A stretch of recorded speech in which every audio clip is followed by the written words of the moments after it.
Bonjour à tous, je m'appelle Amsa Tambeng, je suis un développeur spécialisé sur MuleSoft, qui est une technologie d'intégration utilisée dans les grandes architectures d'entreprise. Aujourd'hui, je vais vous montrer comment sécuriser n'importe quel backend basé sur n'importe quelle technologie, Spring Boot, .NET, Python, peu importe. Donc, en passant par MuleSoft et Keycloak, qui est un gestionnaire d'identité. Et donc, en utilisant des validations de tokens JWT et le protocole OAuth2, d'accord?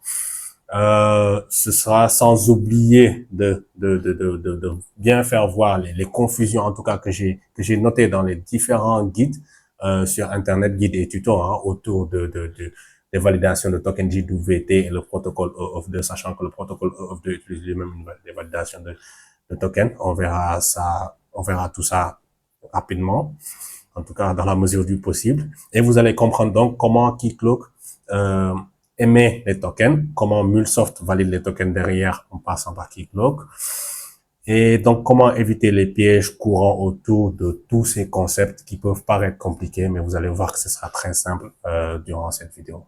Bon, sans tarder, nous pouvons commencer. Maintenant, qu'est-ce qu'il vous faut exactement pour suivre? Il vous faut premièrement Keycloak, l'identity provider qui va nous permettre de générer les tokens et d'appliquer aussi le protocole OAuth2. Il y a beaucoup de tutoriels sur Internet qui vous montrent exactement comment installer Keycloak sur votre machine. Ensuite, il vous faudra un compte sur Anypoint Platform, donc la plateforme qu'on va utiliser pour justement mettre en place le proxy, donc le Mule Gateway, qui va intercepter les requêtes, faire la vérification sur Keycloak avant de renvoyer vers notre backend. Nous verrons tout cela dans un schéma pour que ça soit plus clair. Ensuite, il vous faudra un outil pour faire les tests de requêtes, envoyer les requêtes et en recevoir. Donc, tester exactement tout ce qu'on a mis en place. Est-ce que ça fonctionne et comment ça fonctionne? Donc, dans mon cas, ce sera Postman et vous pouvez utiliser bien sûr n'importe quel outil qui vous permet de le faire. Il y en a plein. Il vous faudra un backend existant. Bon, vous n'êtes pas obligé de mettre en place le backend vous-même. Il y a des endpoints disponibles sur Internet et ce sera d'ailleurs mon approche dans cette vidéo. Et finalement, un outil pour exposer un serveur, dans notre cas, le serveur Keycloak, qu'on va exposer sur Internet pour que justement MuleSoft puisse contacter ce serveur et faire les vérifications de validation de token. Donc voilà. Maintenant que nous connaissons nos prérequis, quelle est l'architecture cible? Quels sont les éléments? Comment on va agencer tous ces éléments pour tout faire fonctionner? Et donc, utiliser MuleSoft Keycloak pour sécuriser justement n'importe quel backend. Ici, nous avons notre client qui va faire des requêtes au niveau d'un backend quelconque. Sauf que ce backend-là doit être sécurisé. Et comment il est sécurisé? En utilisant MuleSoft et Keycloak. Et donc, centraliser ici, avec ces deux-là, la sécurité. Comment cela va se passer? Donc, le client, comme vous pouvez le voir ici, passe par des intermédiaires, plutôt par un intermédiaire, qui est MuleSoft Gateway, avant d'atteindre le backend. Mais avant même de passer par cet intermédiaire-là, ce client doit aller récupérer un token au niveau de Keycloak. Et c'est ce token-là qui renferme en réalité toutes les autorisations et informations, en tout cas, qui sont liées à ce client. D'accord? Et donc, il fait une demande de token à Keycloak, Keycloak lui renvoie le token. Et donc, le client va ensuite s'adresser à la MuleSoft Gateway pour accéder au backend. Mais en envoyant sa requête au MuleSoft Gateway qui va servir de relais, ce MuleSoft Gateway a aussi besoin du token pour vérifier que ce client-là est légitime. C'est un client qui a le droit d'accéder au backend.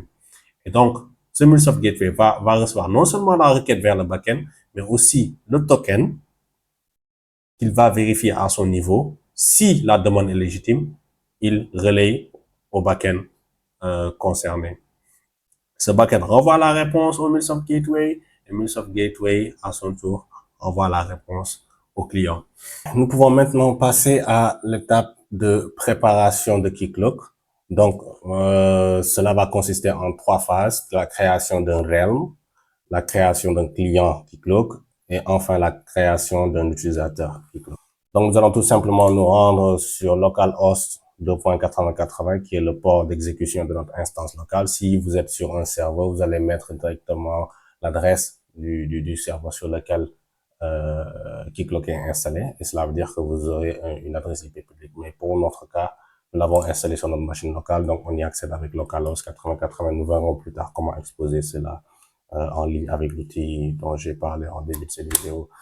Donc, nous rendons au niveau de la page d'accueil de Keycloak. On se connecte avec les identifiants avec lesquels on a configuré Keycloak lors de l'installation. Donc, vous aurez l'admin et le mot de passe configuré lors de l'installation. Donc, comme vous pouvez le voir, nous avons le master realm par défaut. Et là, ce que nous allons faire, c'est créer un nouveau realm. Donc, un nouveau realm que nous allons appeler MulRealm, par exemple. Pour cela, on va dans Manage Realms, Create Realm. Et on donne un nom à notre realm. Donc, nous allons choisir, par exemple, MulRealm, pour faire simple. Create. Nom de créer notre realm, qui est MulRealm. Comme vous pouvez le voir, c'est le realm actuel dans lequel on est. Et donc, il faut comprendre un realm comme une nouvelle partition, c'est-à-dire c'est un environnement différent du premier realm qu'on avait, le realm master, où on a des clients, des utilisateurs et d'autres configurations. Donc, c'est pour séparer les environnements, séparer les configurations. Là, nous venons de créer un nouvel environnement qui s'appelle MulRealm. Donc, on est bien dans MulRealm, vérifiez que vous êtes bien dans MulRealm avant de continuer. Et à partir de là, on peut créer notre client.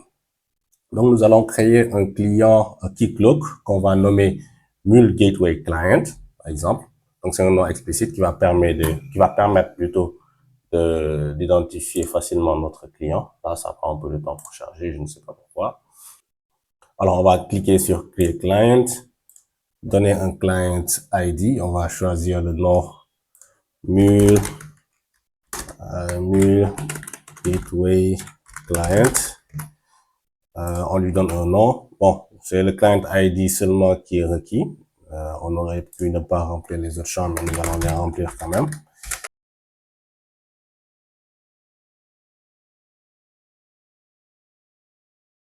On passe à l'étape supérieure, à l'étape suivante plutôt. Donc là, on aura besoin que le client s'authentifie, d'accord? Donc, on met ça à on. Et on aura aussi besoin de quoi? On aura besoin de Direct Access Grant qui va permettre à un client, donc, justement, de demander un token en envoyant son username et son password. Voilà, c'est tout ce dont on a besoin ici. Ici, Standard Flow est activé par défaut et bon, nous, on n'en aura pas forcément besoin parce que c'est utilisé par les applications web front-end, si vous voulez. Donc, pour faire des logins via les redirections, d'accord? Bon, on va juste laisser ça comme ça. Ça ne nous dérange pas. On peut laisser comme ça. Et on avance. Là, c'est des options dont on n'a pas besoin. On avance.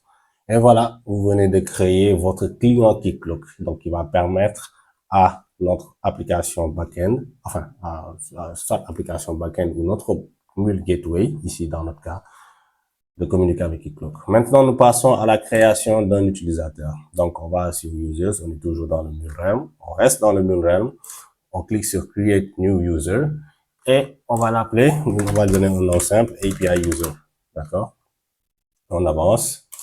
Voilà, on vient de créer notre user API User, mais on va pas s'arrêter là, il va falloir qu'on lui donne un mot de passe. Donc, on va dans l'onglet Credentials, Set Password, on lui donne un mot de passe.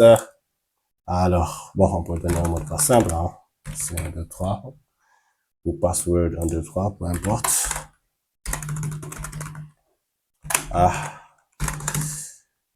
Donc, il change, password 1, 2, 3, on confirme. 1, 2, 3, je vais vérifier que c'est bon. Il faut décocher temporary parce que sinon, lorsque vous allez utiliser cet utilisateur pour la première fois, il va requérir que vous changez le mot de passe. Donc, on décoche temporary, d'accord? On clique sur Save. Are you sure you want to set the password for API user? Save password. Voilà. Maintenant, bon, nous allons juste vérifier que cet utilisateur-là, on arrive bien à s'y connecter. Donc, on va faire Sign Out. Et attention, pour pouvoir se reconnecter, il faut bien vérifier que vous êtes dans le realm, comment ça s'appelle, MulRealm, si je ne me trompe. Là, on est au niveau du realm master. Donc ici, si on rentre les credentials, API user et password 1, 2, 3, cela ne va pas fonctionner. Donc, il faut bien faire attention à ça. C'est comme je l'avais mentionné au début. chaque realm avec ses clients et ses utilisateurs. Donc, on peut pas se connecter à un realm avec l'utilisateur d'un autre realm, d'accord? À moins de l'avoir créé dans les deux realms. Je pense que vous comprenez la logique. Donc là, ça ne va pas passer. Vous voyez, ça ne passe pas. Invalid username or password. Donc, il faut changer ce realm-là en mule realm. Donc, on va tout simplement, je vais prendre le lien ici, ça va aller plus vite. Tac. Donc là, vous voyez, on est toujours sur localhost 8080, 8080. Et dans realm, on a mule realm. Et il y a /account pour dire qu'on veut se connecter au mule realm. Voilà. Donc, ici, on va mettre API user. Et comme j'ai dit, password. Password 123. C'était ça le mot de passe. Et là, ça va fonctionner. Donc là, lorsqu'on se connecte pour la première fois, on nous demande de renseigner les informations du compte, d'accord? Donc c'est ce qu'on va faire rapidement. Donc je vais remplir. Voilà, nous venons de créer notre utilisateur et de s'y connecter. Se connecter pour la première fois avec l'utilisateur est important, c'est une étape importante pour que Keycloak puisse valider intégralement cet utilisateur. Sinon, lorsqu'on va essayer de faire nos configurations suivantes, par exemple, lorsqu'on va essayer de faire une demande de token à Keycloak avec ce nom d'utilisateur et ce mot de passe, si la connexion n'a jamais été faite pour la première fois au niveau de Keycloak, Keycloak va tout simplement nous renvoyer une erreur en nous signifiant que l'utilisateur n'a pas été entièrement configuré. D'accord? C'est pour ça que cette étape, elle est importante. Donc, maintenant que nous avons créé notre realm, nous avons créé notre client Keycloak pour pouvoir s'adresser à Keycloak et que maintenant nous avons un utilisateur qui s'appelle API User, nous pouvons maintenant passer à la création de la gateway MuleSoft. Donc, pour ce faire, il faut vous rendre sur anypoint.mulesoft.com et vous connecter avec les credentials que vous aviez utilisés auparavant pour créer votre compte. Et à ce niveau, vous rendre au niveau de l'API Manager. Donc, vous noterez qu'il y a une différence entre la disposition qui se trouve dans l'article que j'ai écrit pour cette vidéo, mais vous n'allez pas vous y perdre. Donc, c'est juste au niveau de l'onglet API, puis API Manager. Et donc, au niveau de l'API Manager, vous allez ajouter une API. Donc, pourquoi tantôt je parle de proxy, tantôt je parle d'API? Parce qu'en fait, on aura une API qui va être liée au proxy, comme je l'ai expliqué au niveau de l'architecture cible. Donc, le proxy protège un backend et ce backend est considéré comme une API. Et donc, nous allons non seulement lier ce backend en tant qu'API, mais tout en créant le proxy. Donc, on clique sur Add New API. Ici, on va choisir Mule Gateway. Et dans Mule Gateway, nous allons choisir Deploy a Proxy Application parce qu'il s'agit d'un proxy qui est totalement séparé d'une application MuleSoft et donc pas du tout lié à une application MuleSoft et qui peut donc être utilisé pour n'importe quel backend pour justement sécuriser le backend qui est exactement l'objectif que nous avons.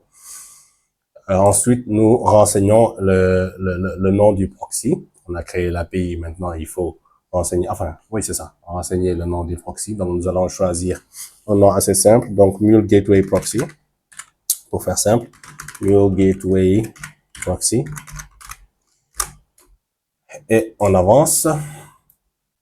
Donc, on avait dit qu'on crée une nouvelle API. Et donc, il faut donner un nom aussi à cette API. Donc, on va lui donner un nom aussi simple, Mule Gateway API.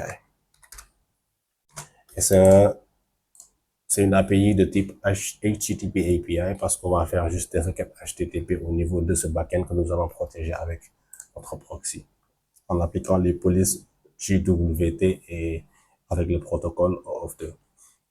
Donc là, une fois qu'on valide et qu'on passe à l'étape supérieure, on va configurer le port, on va laisser par défaut 80-80-21. D'ailleurs, on ne peut pas le changer ici. Et le client provider, ici, qui est Anypoint.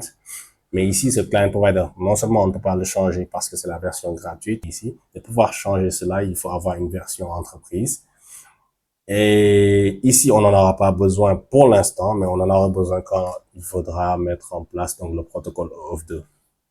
Donc, pour l'instant, on laisse cela comme ça. Et ensuite, le upstream URL. Ça, c'est l'URL lié à l'API qu'on vient de créer. Le proxy doit protéger quel backend ou renvoyer vers quel backend. D'accord? Et ici, je vais juste utiliser un service en ligne qui est JSON Placeholder, donc qui permet en gros de tester juste des différents endpoints. Donc c'est jsonplaceholder.typeiCode.com. Donc expose ici, comme vous pouvez le voir, différents endpoints. Par exemple, ici pour avoir la liste de postes. Donc on ajoute juste /post à l'URL de base et on a une liste de postes avec chacun leur ID, titre, etc. Donc, je vais utiliser cette URL-là juste pour nos tests. Ça peut être n'importe quel backend qui est déjà exposé publiquement. Donc, je le renseigne ici et je clique sur Next. Et dans la page suivante, on a un résumé de toute la configuration qui est faite jusqu'ici, dont le proxy. Donc, j'ai parlé du proxy tantôt. Donc, ici, la configuration du proxy déployée au niveau d'un runtime sur Cloud Hub. Il y a aussi la possibilité de déployer sur notre propre serveur, mais ce n'est pas l'objet de ce tutoriel. Ensuite, l'API que le proxy protège, qui est ici une API MUL, qui est liée à cette URL-là.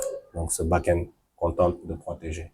À partir de là, pour cliquer sur Save and Deploy. Et voilà, vous venez de créer votre proxy lié à votre API. Une fois que l'API est déployée effectivement, vous verrez ici l'API status en état vert.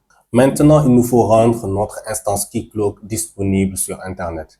Cette étape n'est obligatoire que si vous avez installé Keycloak sur votre machine locale, donc sur votre localhost. Si vous avez installé Keycloak sur un serveur qui est déjà disponible sur Internet, cette étape n'est pas obligatoire et vous pouvez passer. Sinon, pour les autres, nous allons utiliser un outil plutôt qui s'appelle ngrok pour exposer notre machine sur Internet. Pourquoi exposer la machine sur Internet ou le serveur où est installé Keycloak? Parce que le proxy que nous venons de mettre en place doit pouvoir contacter Keycloak justement pour vérifier les tokens que le client lui a envoyés, pour vérifier la validité de ce token.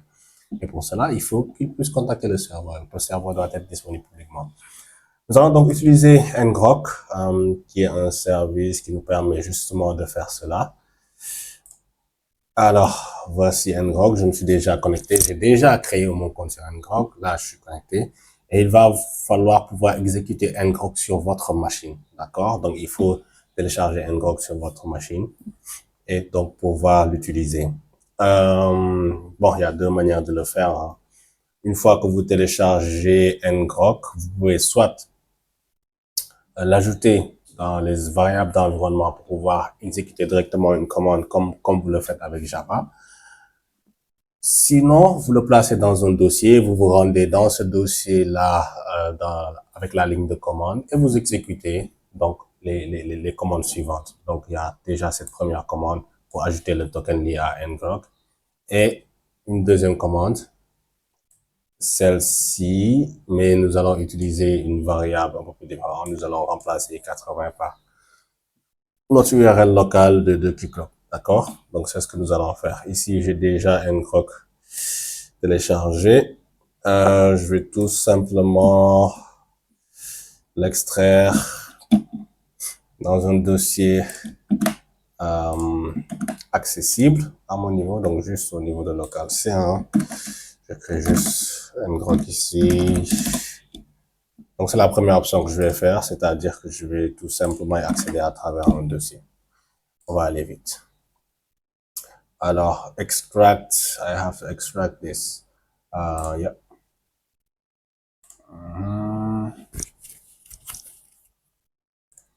Ok, du coup, ça, je vais le mettre à l'extérieur, ça va être plus simple. C'est juste de cet exécutable-là dont on a besoin. Et je peux supprimer tout le reste. Maintenant, je vais lancer une ligne de commande à partir de ce chemin-là. Donc, voilà. Donc, c'est au niveau de C. Et je pourrais exécuter, donc, ligne de commande. Justement pour exposer la machine de manière publique. Donc là, on a le auth token qui est saved. Ça, quand on parle de auth token, ça n'a rien à voir avec notre token que nous allons utiliser plus tard avec Keycloak. Ça, c'est le token lié à ngrok. Ngrok a juste besoin de s'authentifier, donc à son propre processus d'authentification. Ensuite, il y a ceci pour exposer notre machine, sauf que nous allons remplacer cela par HTTP slash localhost 2.port 8080, là où nous avons déployé, enfin, oui, là où j'ai, en tout cas, moi, installé mon instance de Keycloak. Vous avez peut-être installé Keycloak sur un autre port, donc veillez à ce que ce soit le bon port. Et voilà, une fois que là, c'est validé, ngrok nous génère l'URL publique. D'accord? Voici l'URL publique avec laquelle désormais nous pouvons accéder à notre instance Keycloak. Donc, cela veut dire que si je rentre cette URL publique directement au niveau de mon navigateur, je dois atterrir sur la page Keycloak. La page de Keycloak. Alors, là, qu'est-ce que j'ai?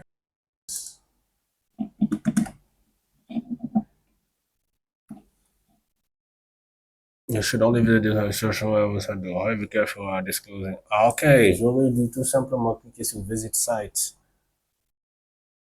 Ouais.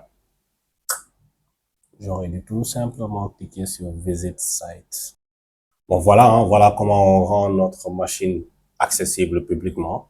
Vous remarquerez que si vous rentrez directement cette adresse, normalement, on est redirigé vers Keycloak, mais Keycloak ne va pas accepter une redirection à partir de notre URL pour que cela puisse se faire. Il va falloir faire des manipulations supplémentaires sur le Keycloak. Voilà, qui sont optionnelles dans notre cas parce qu'on a juste besoin d'avoir une URL pour accéder à Keycloak. Donc, je ne vais pas rentrer dans ces détails. Nous pouvons maintenant ajouter une police au niveau de notre API Gateway, de notre Mule Gateway. Donc, pour cela, nous pouvons nous rendre directement sur notre API Manager. Alors, j'avais parlé d'une API qu'on avait créée et qui est liée à notre proxy. Donc, cette API renvoie vers l'URL JSON placeholder. Donc, c'est au niveau de cette API qu'on applique les polices, n'est-ce pas? Donc, nous allons dans l'API Manager. Au niveau de l'API Manager, le nom de notre proxy est là. J'aurais dû le nommer Mule Gateway API, mais apparemment, j'ai mis Mule Gate API. Bon, c'est pas grave. On comprend. Donc, voilà. L'implementation URL, ça veut dire que ça pointe vers ce backend. Et là, au niveau de cet onglet, enfin, de ce volet à gauche, on clique sur Policies, Add Policy. Et la première police que nous allons appliquer, c'est le JWT. Donc, il y a pas mal de polices ici. Celle qui nous intéresse, c'est le JWT Validation. On clique sur Next. Voilà. Et à partir de là, il nous faut récupérer, déjà tout ça, on laisse par défaut. Il nous faut récupérer ici le JWKS. OK. Alors, ça, on va récupérer ça au niveau de notre instance Keycloak. C'est de ça dont on a besoin pour que notre API puisse se connecter au niveau pas se connecter, mais en tout cas interroger notre instance Keycloak pour pouvoir vérifier le token qu'il a reçu du client qui veut accéder à notre backend, qui est censé être protégé ici à travers ce processus. Donc, nous allons nous rendre sur notre instance Keycloak locale. D'accord? Donc, on est au niveau du Realm Master. On peut se connecter au niveau du Realm Master en tant qu'administrateur. Et une fois connecté en tant qu'administrateur, on se rend au niveau du Realm Mule. On va dans Realm Settings. Il faut se connecter en tant qu'administrateur pour pouvoir accéder à ce genre d'informations de lien JWKS, n'est-ce pas? Donc là, au niveau de Open Endpoint Configuration, on a le document décrivant tout ce qu'il faut en tout cas pour pouvoir interroger le serveur Keycloak. Il se peut que votre affichage soit différent du mien. Moi, j'utilise une extension pour pouvoir afficher de cette manière. Vous aurez juste peut-être une page blanche avec du test. Il faut juste chercher une extension JSON formateur et vous pourrez afficher de cette manière ou quelque chose qui ressemble à ça. Donc, comme je l'ai dit, on a besoin du JWKS. Donc, c'est le JWKS URI. Et c'est de ça que AnyPoint a besoin. Mais remarquez ici que on a le format localhost. Et localhost ne peut pas être accessible à travers une point plateforme. Donc, il faut remplacer ce localhost 2.8080 par l'URL public qu'on a généré à travers notre outil Ngrok. D'accord? Et donc, si je fais ça, copie, link, ça, je remplace l'adresse par cette adresse-là. Tac, jusqu'ici. Je copie ça et je remplace. Voici la bonne adresse à donner à notre instance ici.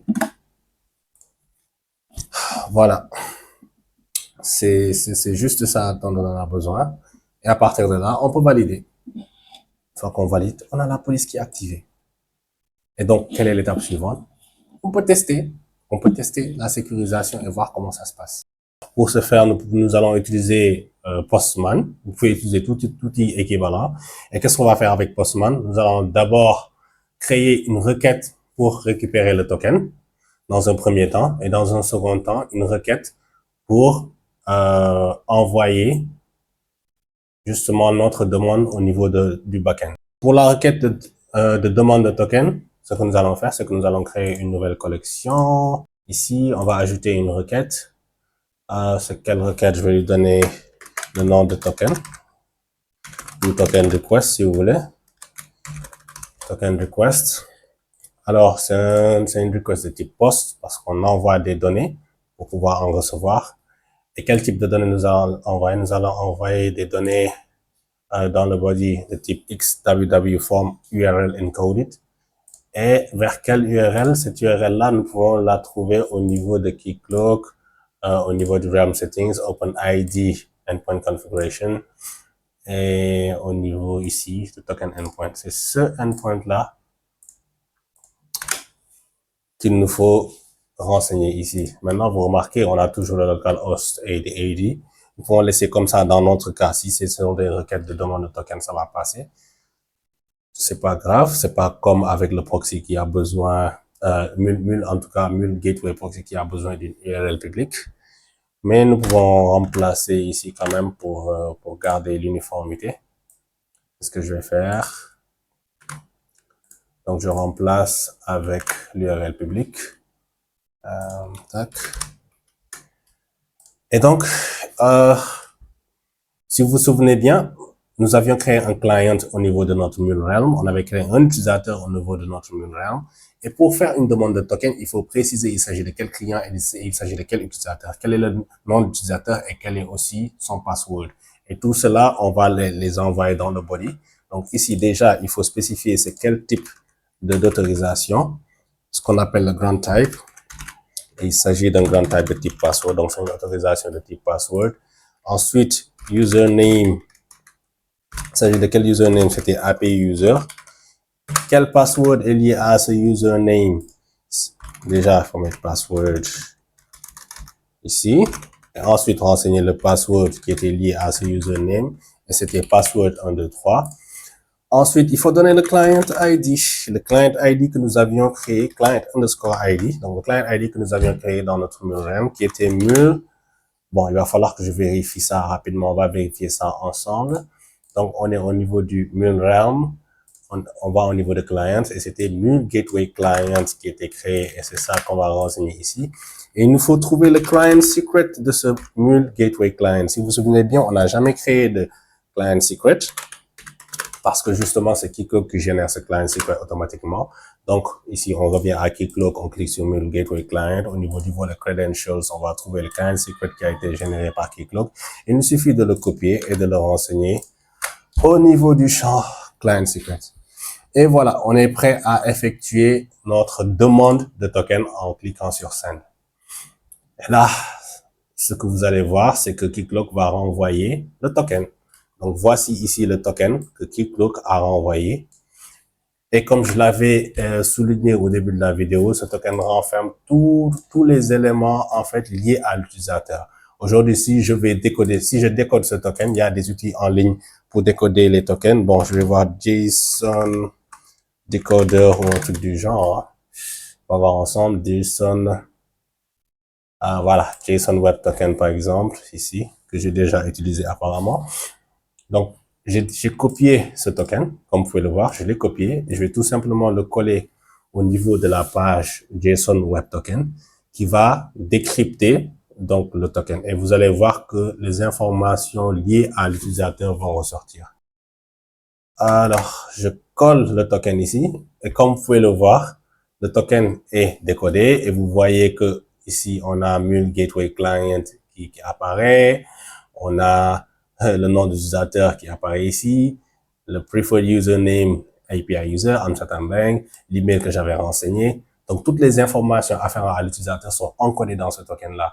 Et c'est ça que MuleSoft aussi va utiliser pour pouvoir vraiment vérifier que c'est un utilisateur autorisé.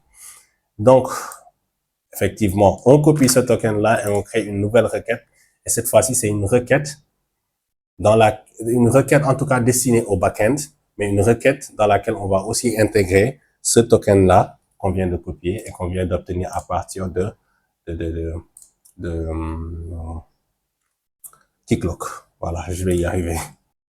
Pour pouvoir envoyer la requête au niveau du proxy, il faut bien récupérer l'URL du proxy, l'URI du proxy, parce que le client s'adresse au proxy qui, à son tour, s'adresse au backend. Donc, pour récupérer l'URL du proxy, on se rend au niveau du Runtime Manager. Et là, on va trouver le proxy qu'on avait créé tout à l'heure, qui est normalement Mule Gateway Proxy. Donc, le voici affiché avec une erreur de frappe. Il y a un I ou un L qui s'est incrusté lors de la création. Je m'en suis pas rendu compte, mais ce n'est pas grave. Donc, ce qui nous intéresse ici, c'est le public endpoint de ce proxy que l'on va copier. Et donc, coller ici au niveau de l'espace prévu à cet effet. Et on envoie la requête. Donc, c'est le proxy qui reçoit la requête. Donc là, on a un problème. Ça, normalement, c'est parce qu'il n'arrive pas à contacter le serveur Keycloak. S'il n'arrive pas à contacter le serveur Keycloak, le JWKS qu'on lui a donné n'est pas correct. Donc, il faut vérifier le JWKS au niveau de l'API Manager, au niveau des polices, dans JWT Validation. On a au niveau de la configuration de la police, j'avais un espace ici, ce qui fait qu'il n'arrive pas à récupérer le bon certificat. Ce qui explique l'erreur qu'on a ici, unable to establish a connection with public JWKS. Couldn't retrieve remote JWKS. C'est normal. Bon, on va attendre quelques secondes, le temps que la police s'applique réellement et on va retenter. Bon, je vais essayer là pour voir. Voilà. Là, c'est une réponse qui montre que l'instance Keycloak a été appelée. Mais par contre, là, on nous dit invalid token. Cela veut dire que le token a expiré. Soit le token n'est pas bon. Si le token expire, cela veut dire que le token n'est pas bon.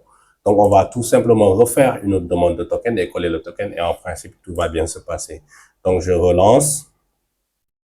Tac, là, on a access token, l'access token que je vais copier. Tac. On retourne au niveau de notre requête. J'efface et je colle le token, le nouveau token. Et là, on est censé avoir la liste des postes comme prévu. Par contre, là, on a quoi? Authentication denied. Authentication denied, cela veut dire que l'utilisateur, le username et le password ne sont pas autorisés à accéder à l'application. Et pourquoi cela? Authentication denied, forbidden.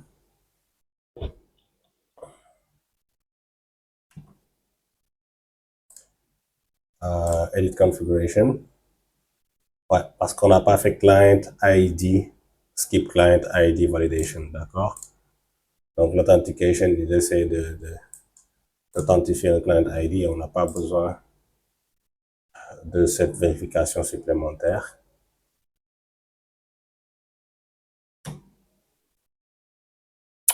On attend encore un peu. On relance. Pas encore appliqué certainement derrière. Ça prend 30 secondes jusqu'à une minute. OK. Là, qu'est-ce qu'on a? On a un service. unavailable. Okay, ok. Free, reliable. Ok, là c'est normal. On devait ajouter slash posts. Et voilà. On obtient enfin la liste des postes dont on s'attendait à voir. Alors, maintenant, en ce qui s'agit de la police OAuth2, il faut savoir que la police OAuth2 applique intrinsèquement la police JWT. Donc, si vous appliquez ou lorsque vous appliquez la police OAuth2, vous n'avez pas besoin d'appliquer la police JWT parce que la police OAuth2 vient avec JWT et vient plus comme la révocation de token. D'accord? Et c'est quelque chose qui n'est pas possible avec la police JWT. Enfin, oui, c'est ça, avec la police JWT. Donc, qu'est-ce que la révocation de token? Tout à l'heure, vous m'avez vu envoyer un token qui n'était plus valide parce que chaque token a une durée de validité. Et donc, ce que fait MuleSoft, c'est qu'il vérifie juste que le token est dans la plage de validité ainsi que d'autres éléments pour pouvoir valider le token. Et c'est justement ce qu'on appelle validation de token. Mais disons qu'on veut que ce token ne soit plus valide, même lorsqu'il est toujours dans sa plage de validité, on fait une révocation. Et c'est ce que la police OAuth2 permet de faire. D'accord? Et donc, cela veut dire que MuleSoft va demander à Keycloak est-ce qu'il y a eu une révocation de token. Et pour pouvoir faire cela, on va désigner Keycloak comme un identity provider.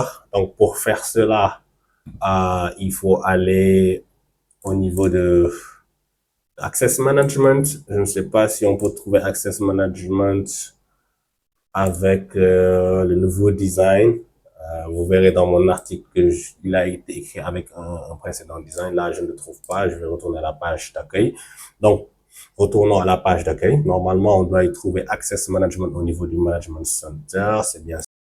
Voilà, une fois au niveau de l'Access Management, on va aller au niveau de Client Providers, Add Client Providers, et il s'agit d'un OpenID Connect Dynamic Client Registration. Et donc là, on va remplir les différents champs que vous voyez.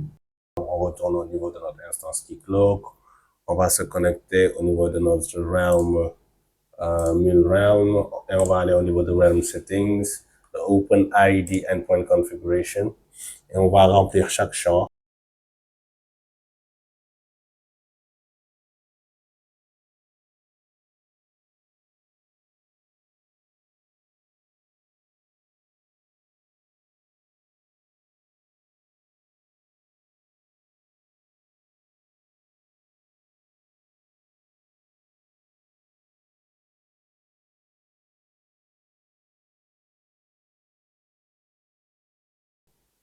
Et là, on a notre client provider Keycloak Mule. Cliquez sur notre Mule Gateway API, allez sur Settings. Et donc, au niveau de Settings, il faut désigner le client provider comme étant le Keycloak Mule qu'on vient de créer. D'accord? Bon, ici, on n'est pas en version entreprise, on n'est pas en mesure de changer ce paramètre. Mais c'est ce paramètre, en fait, qu'il faut changer pour pouvoir justement permettre à la plateforme Anypoint d'aller vérifier au niveau de Keycloak s'il y a une révocation ou pas. OK. Une fois que c'est fait, on clique sur Save and Apply. Donc, visiblement, je ne suis pas dans la version entreprise. Donc, au niveau de l'API Manager, on cherche notre API qui se nommait Mule Gateway API, Mule Gate API. J'avais fait une faute de frappe. On va au niveau de Policies. Alors, il faut s'assurer que la police JWT Validation est bien désactivée parce qu'il n'y a aucun intérêt à faire cohabiter les deux polices en même temps. Parce que comme je l'avais dit tantôt, la police OAuth2 Enforcement applique intrinsèquement une validation de token JWT déjà. Donc, nous allons désactiver la police JWT avant d'ajouter la police OAuth2. Et nous allons renseigner ce token validation URL par le JWKS token. Enfin, le JWKS URL qu'on peut trouver ici au niveau du Realm, Mule, Realm Settings. Et on affiche le document OpenID Endpoint Configuration au niveau de JWKS URL ici, qu'on va copier. et tout simplement renseigner ici au niveau de Access Token Validation Endpoint. Mais encore une fois, attention, Endpoint Platform n'a pas conscience de l'adresse localhost, donc on va remplacer par l'adresse qui nous avait été fournie par Ngrok, qui est celle-ci. Et on va placer ça ici. Attention, donc je prends tout ça, voilà, c'est bon, il n'y a pas d'espace comme tout à l'heure, parfait. Et on va valider. Et voilà, nous venons d'appliquer la police au Auth 2. Et de la même manière que la police JWT, il y aura, comme je l'ai mentionné tout à l'heure, une validation de token. Et aussi, cela va nous permettre de faire une révocation. Ici, on ne pourra pas, malheureusement pas démontrer la révocation, mais voilà, il faut juste comprendre le principe. Donc, maintenant que la police Auth 2 est activée, on va refaire un test, on va envoyer la même requête au même proxy.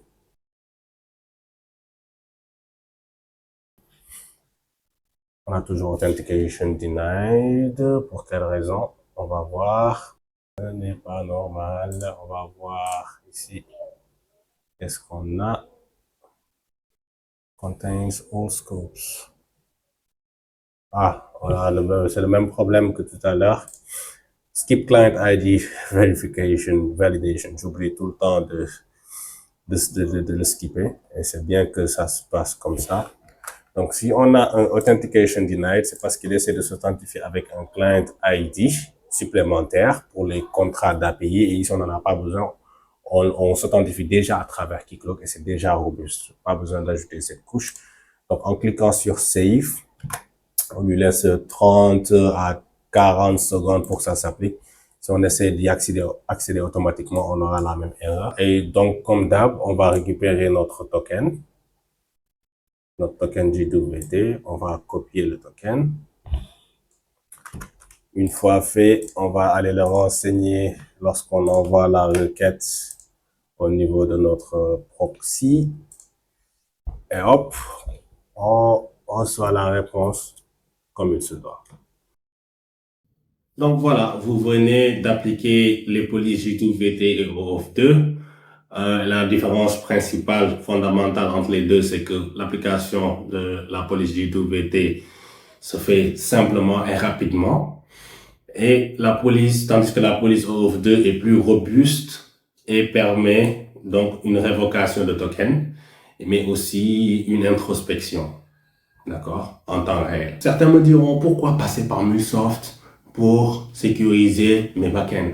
Mais parce que quand on a plusieurs backends, surtout quand on a plusieurs backends, c'est bien de centraliser la sécurité quelque part parce que on sait tous que différents langages, quand on a différents langages, il faut différentes librairies et différentes approches pour intégrer le même Keycloak, par exemple. Vous voyez, alors qu'ici, on intègre une fois et on peut l'appliquer partout, n'importe où. Donc, ça permet de centraliser la sécurité.